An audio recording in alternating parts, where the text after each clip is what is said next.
Hey, my loves. I wanted to finish our Junie B. Jones is Captain Field Day, and I'm going to be reading chapter 8, and its name is William. And if you remember when we were reading last, they had one activity left, and it was going to be the pull-up bar. And William said that he knew how to do it. So let's see what happens next. I want you to think about, do you think they're going to win or not? Olive, room 9, kept on staring and staring at that boy. "Look at his little arms," said that Grace. "Where are his little muscles, you think?" "William doesn't have any muscles," said Polly Allen Puffer. "I've seen the wind blow him down on the playground." "Yeah," said Roger. "William doesn't even know what a pull-up is, I bet. Our team is going to look worse than ever." Mrs. snapped her angry fingers at us. "That woman has ears like a hawk, I tell you." Strong Frankie went first. The roommate teacher lifted him up to the high bar. Then, quick as a wink, he did a loud grunt, and he pulled his chin right up to the bar. "One," hollered roommate. Strong Frankie did another grunt. Then he pulled himself up again. "Two," shouted roommate. After that, he just kept right on going. Strong Frankie kept grunting and pulling, and roommate kept on counting. 3, 4, 5, 6, 7.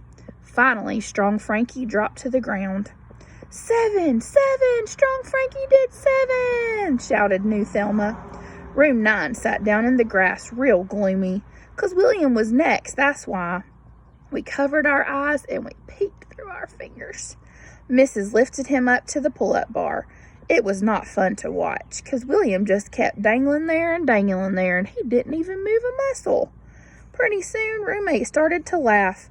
It was loud and mean. I made a fist at those people. "Hey, you want a piece of this?" I shouted real mad. Mrs. snapped her fingers at me again. Then all of a sudden, William kicked his little legs a bit, and he kicked them again. And wowie, wow, wow, his chin went right up to the bar. And that is not even the best part, because as soon as he came down, he went right back up again. I sprang up from the grass. 2, William, you did 2 pull-ups, and you didn't even grunt. 3, William, you did 3. My mouth fell all the way open. After that, all of room 9 got up from the grass too. 4, William, 4. 5, William, 5. 6, we shouted. 7, 8, 9, 10, we shouted. William dangled for a little while longer. Then he kicked his legs up one more time, and do you know? 11. It was the happiest day of our whole entire kindergarten. When William dropped down, all of room 9 piled on top of him. "William, you did it! You did it! You did it!" we hollered real joyful. Pretty soon we heard a muffly voice. It said, "Get off of me, please," I think. Then all of us got up, and we stood William up on his feet. Room 9 danced all around that guy. Also, we tried to lift him on our shoulders, 'cause he was our hero, that's why. Only our shoulders kept on collapsing. Plus, William's shoes kept kicking us in the face. Then all of a sudden, a bright idea popped into my head. "Wait, people, I've got it. I know how to show William he's our hero," I said. After that, I whispered my idea to Mrs., and guess what? She took the cape right off of my shoulders, and she pinned it onto William's shoulders instead, just like I told her to. "William saved the day," I said. "William is our superhero. His name should be Super William, I think." And here's William and Junie B and Mrs. William smiled real big. Then he zoomed around the playground, and the cape flew behind him. "See, Mrs. See, boys and girls. See what can happen if you don't give up on yourselves." Just then, William zoomed back to where we were. "But I still don't get it, William," I said. "How do you even do that? How did you even do 11 pull-ups? 'Cause those things are very hard." William smiled kind of shy. "I practiced, that's how. I got a pull-up bar for Christmas, and I practiced every day."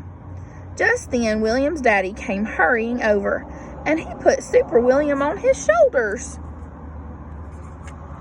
I bet his parents are feeling very proud too. Then all of a sudden, Then all of us marched to room 9. It was like a happy parade. And here's another thing. Our families came and ate cookies with us, and they were so proud of how we did. My family hugged me very much.